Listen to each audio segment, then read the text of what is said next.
எந்தெந்த நாடாளுமன்றத்தில் ஒன்றிய அரசுடைய அரசு நிகழ்ச்சி நடக்குதோ அங்கே நாடாளுமன்ற உறுப்பினர்களை அழைப்பார்கள்.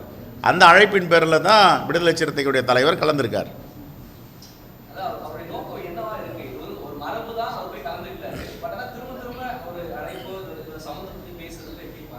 இந்தியா கூட்டணியை பொறுத்த வரைக்கும் வலிமையாக இருக்குது. இந்த தேசத்தை கட்டமைப்பதற்கான கூட்டணி, ஒரு முன்னுதாரணமான கூட்டணி தமிழ்நாட்டில் இருக்கிறது. இதை பிரிப்பதற்கும் சூழ்ச்சி செய்வதற்கும் எவ்வளவோ முயற்சி செய்தார்கள். ஆனால் அது எடுபடவில்லை. கடைசி வரை அது எடுபடவும் முடியாது. நான் ஏற்கனவே சொன்னது போல ஒரு செங்கலை கூட பிரித்து எடுக்க முடியாது. எஃகு கோட்டை போன்ற வலிமையாக உள்ள கூட்டணி தான் இந்தியா கூட்டணி தமிழ்நாட்டில் இருக்கிறது. மத்தியிலிருந்து தலைவர், பிரதமர், உள்துறை அமைச்சர்கள் வரிசையாக வரது பார்த்தீங்கன்னா இந்த தேர்தல் எதிர்கொடுக்க நினைக்கிறேன் அவங்களுடைய வருகை. இதுக்கு முன்னாடி நாடாளுமன்ற தேர்தலில் கூட 10 முறைக்கு மேலே பிரதமராக வந்தார், அமித்ஷா வந்தார், ஒன்றிய அமைச்சர்கள் வந்தாங்க. ஆனால் மக்கள் அவர்களுக்கு என்ன பாடத்தை போட்டுனாங்க? தமிழ்நாட்டில் உங்களுக்கு ஒரு இடம் கூட இல்லை. அதை தான் 2026 தேர்தலையும் நடத்தி காட்ட போகிறாங்க. ஒவ்வொரு கட்சிகளும் திமுக வந்து இப்போ ஓரணியில் தமிழ்நாடு, அதிமுக தமிழகத்தை மீட்போம்னு எடப்பாடி பழனிசாமி பேசுகிறாங்க. அன்புமணி ராமதாஸோட நடைபயணம், விஜய் அடுத்து மாநாடு, அடுத்து அவருடைய காங்கிரஸ் கட்சியோட தேர்தல் வியூகம் என்னவா இருக்கு?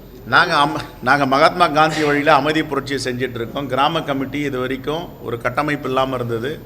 இப்போது எங்களுடைய மேலாள் சிறுபான்மைத்துறையின் தலைவராக இருந்த அண்ணன் பீட்டர் அல்போன்ஸ் தலைமையில் கிராம கமிட்டி சீரமைப்பு செஞ்சுருக்கோம்.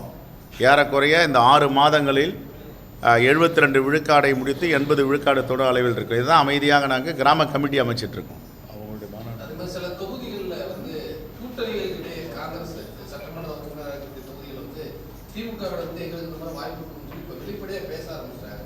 இது ஏதாவது கூட்டணியில் ஏதாவது குழப்பம் இருந்தாங்க சார்? அந்த மாதிரி அறந்தாங்கி சட்டமன்ற தொகுதியாக இருக்கட்டும், திருவாரூரையாக இருக்கட்டும், சில தொகுதியில் வெளிப்படையாகவே திமுக வந்து எங்களுக்கு இந்த மாதிரி வாய்ப்பு கொடுத்து பேசுகிறாங்க. இந்த மாதிரி கூட்டணியில் குழப்பமாக இருந்தால் தொகுதி உடன்பாடு எப்போ பேச வருவீங்க? இல்லை, யாராவது அந்த தொகுதியில் நிற்பதற்கு விருப்பப்பட்டு அது மாதிரி சொல்லுவாங்க. அதை வந்து தலைமையுடைய செய்தியாக நம்ம பார்க்க முடியாது, தலைமையுடைய கருத்தாக சொல்ல முடியாது. அவரவர்கள் விருப்பத்தை அவங்கவுங்க தெரிவிக்கிறாங்க. அது எங்கள் அகில இந்திய தலைமையை முடிவு பண்ணும்.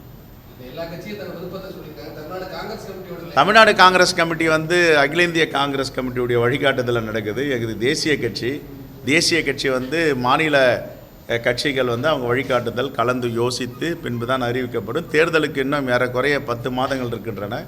இப்பொழுது அந்த அவசரம் தேவையில்லைன்னு நினைக்கிறோம். தேர்தல் நெருங்கும் பொழுது காங்கிரஸுடைய நிலைப்பாட்டை அகில இந்திய காங்கிரஸ் கமிட்டி சொல்லும். அதான் சொல்கிறேன், இது அகில இந்திய காங்கிரஸ் தலைமை தான் முடிவெடுக்கும். எங்களுடைய உறுப்பினர்கள் தோழருடைய கருத்தை நாங்கள் அங்கே சொல்லியிருக்கோம். அந்த முடிவை அவர்கள் எடுப்பார்கள். முதல்வர் வந்து தனியார் மருத்துவமனை சென்று தமிழிசை வந்து அரசு மருத்துவமனைக்கு போகல அப்படின்ற மாதிரி சொல்லியிருந்தாங்க. அது வந்து அவங்க எந்த மருத்துவமனையில் வேலை பார்த்துட்டு இருந்தாங்க? அவருடைய கணவர் எந்த மருத்துவமனையில் வேலை பார்த்துட்டு இருக்காங்க? ஏன் இலவசமாக போயிட்டு கவர்மெண்ட் ஹாஸ்பிட்டலில் வேலை பார்க்க வேண்டியது தானே? ஏங்க அவரவர் விருப்பம். ராமச்சந்திராவில் வந்து அவருடைய கணவர் வேலை பார்க்குறாரு, அது தனியார் மருத்துவமனை. விஜய் ஹாஸ்பிட்டலில் பார்க்குறாரு, அந்த அம்மா தனியார் மருத்துவமனையில் வேலை பார்த்தாங்க, அவங்க விருப்பம்.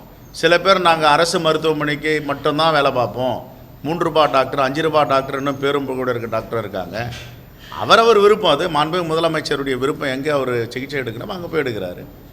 இதெல்லாம் வந்து ரொம்ப கீழ்த்தரமான விமர்சனம். இது